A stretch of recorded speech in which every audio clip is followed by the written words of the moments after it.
ग्रामणी गांव का मुखिया, स्पष्ट मतलब जासूस, उपस्थिति मतलब राजा का निजी सेवक। व्राजपति जो सवाल पूछा हुआ है कि व्राजपति चरगाह के गत्थे का हेड भी होता था और युद्ध में संचालन भी करता था व्राजपति। रत्नीन इंपॉर्टेंट है क्योंकि रत्नीन जो है वो कुछ ग्रुप है, जैसे इसमें सेनानी भी आते हैं, ग्रामणी भी आते हैं, सुता जो रथ निर्माता वो भी आते हैं, और कंबार जो बढ़ई है वो भी आते हैं। राजा इन रत्नीनों के यहाँ जाता था, रत्नीनों के यहाँ जाकर परमिशन लेता था कि मैं राजा बना हूँ, क्या आप स्वीकार करते हैं?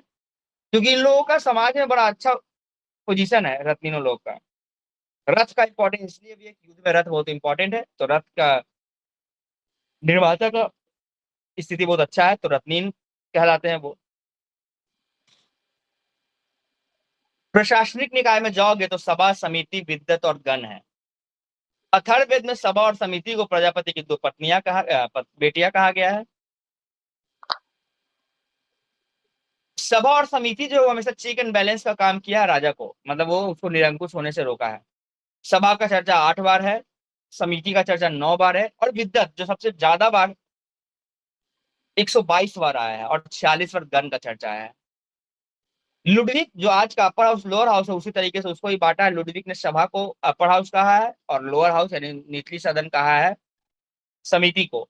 एक सिमर नाम के इतिहासकार है, उन्होंने भी सभा को गांव की सभा कहा है और समिति को उसका बैठक केंद्र कहा है।